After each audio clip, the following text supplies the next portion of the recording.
ഇതിന് മുന്നേ ഇട്ടൊരു വീഡിയോ എന്ന് പറയുന്നത് നമ്മൾ മന്ത്ലി ഷോപ്പിംഗ് ആണല്ലോ. അപ്പം അതിനകത്തേക്ക് ഞാൻ ലാസ്റ്റ് പറഞ്ഞിട്ടുണ്ട്, സാധനങ്ങൾ എടുത്തു വെക്കലാണ് വലിയ ടാസ്ക് എന്ന് പറയുന്നത്. നമുക്ക് സാധനങ്ങൾ വാങ്ങിക്കുക എന്ന് പറയുന്നത് ഭയങ്കര ഇഷ്ടമുള്ള കാര്യമാണെങ്കിലും ഇതിൻ്റേതായ സ്ഥലങ്ങളിലൊക്കെ എടുത്തു വെക്കണ്ടേ, അതൊരു വലിയ ചടങ്ങാണ് സത്യം പറഞ്ഞു കഴിഞ്ഞാൽ.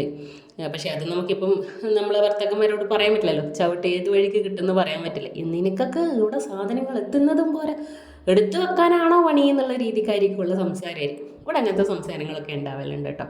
അപ്പോൾ ഞാൻ രാവിലെ തന്നെ വെച്ചാൽ അല്ലെങ്കിൽ പിന്നെ അവിടെ എടുക്കട്ടെ എന്ന് വിചാരിച്ച് മടി പിടിച്ചിരിക്കും. അപ്പോൾ രാവിലെ ഭക്ഷണം ഉണ്ടാക്കുന്നതിൻ്റെ ഗ്യാപ്പിൽ തന്നെ ഓരോന്നും തീർന്നതും തീരാത്തതൊക്കെ ആയിട്ട് ഓരോരോ പാത്രങ്ങളിൽ അതിൻ്റേതായ കുപ്പികളിലും പാട്ടുകളിലെല്ലാം ഇട്ട് വെക്കുവാണ്. പിന്നെ ബാക്കിയുള്ള സാധനങ്ങളെല്ലാം നമ്മളിപ്പോൾ തീരുന്നതിന് എടുക്കാൻ വേണ്ടിയിട്ടുള്ള ഒരു ഷെൽഫിലോ അല്ലെങ്കിൽ ഒരു ബക്കറ്റിലോ എല്ലാം എടുത്ത് വെക്കലോ, അതുപോലെ എല്ലാം എടുത്ത് വെക്കാമെന്ന് വിചാരിച്ച്. അപ്പം ഇന്ന് രാവിലെ എണീറ്റ ഉടനെ ചായ വെക്കുന്ന കൂട്ടത്തിൽ ഈ പരിപാടിയും കൂടി ഞാൻ നോക്കുകയാണ് കേട്ടോ. നമ്മൾ പെണ്ണുങ്ങൾക്ക് എന്ന് വെച്ച് കഴിഞ്ഞാൽ വീട്ടിലെ സാധനങ്ങൾ തീരുമ്പോൾ ഭയങ്കര ബേജാറാണ്. ഈ അടുക്കളയിൽ പണിയെടുക്കുന്ന ആൾക്കാരുടെ കാര്യമാണ് ഞാൻ പറയുന്നത്. വീട്ടിൽ ഭക്ഷണങ്ങൾ ഉണ്ടാക്കുന്നതും അങ്ങനെയുള്ള ആൾക്കാരുടെ കാര്യങ്ങളാണ് ഞാൻ പറയുന്നത്. അവർക്ക് ഈ ഭക്ഷണങ്ങൾ ഉണ്ടാക്കുന്ന സാധനങ്ങൾ തീരുക എന്ന് പറയുമ്പോൾ ഒരു നെഞ്ഞത്തടിപ്പാണ്. അയ്യോ സാധനം ഇല്ലാലോ, പിന്നെ തീർന്നാലോ ഈ ഉള്ള സാധനങ്ങൾ വെച്ചൊന്നും ചെയ്യൂല.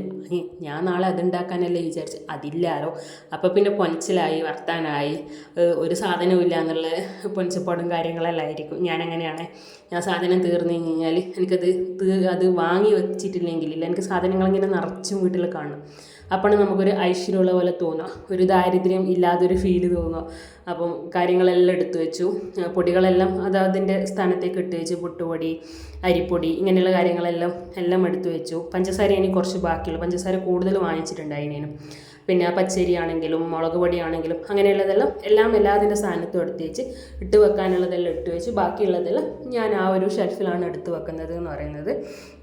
അപ്പം ഇന്നത്തെ വീഡിയോ ഈ അടുക്കി പെറുക്കി വെക്കുക എന്നുള്ളതാണ്. ചെറിയൊരു ഷോർട്ട് വീഡിയോ ആയിട്ട് എടുത്തതാണ്. ഇത് പഞ്ചസാര കുറച്ച് ബാക്കിയുണ്ട്, ഇനി ആ 2 സാധനങ്ങൾ എടുത്ത് മാറ്റണം. പച്ചക്കറിയും കാര്യങ്ങളും എല്ലാം ഞാൻ ഇതേ സമയത്ത് എടുത്ത് വെച്ചിട്ടുണ്ട്. ഇനി ഈ പ്ലാസ്റ്റിക്കുകളെല്ലാം നമുക്ക് ഹരിതകർമ്മ സേനക്കാർ വരുമല്ലോ, അവർക്ക് കൊടുക്കാൻ വേണ്ടിയിട്ട് ഞാൻ ബാക്കിൽ വീട്ടിൻ്റെ പുറത്തായിട്ട് ഒരു ആണി അടിച്ചിട്ട് ഒരു ക്ലിപ്പ് ഇട്ടിട്ട്, ഗ്രില്ലിൻ്റെ മേലെ ക്ലിപ്പ് ഇട്ടിട്ട് ഒരു കവർ ഇട്ടിട്ടുണ്ട്. ആ കവർ ത്തേക്കാണ് ഇട്ട് വെക്കുക. അപ്പോൾ അവർ വരുമ്പോൾ കൊടുക്കാനും നമുക്ക് സൗകര്യമായിരിക്കുമല്ലോ.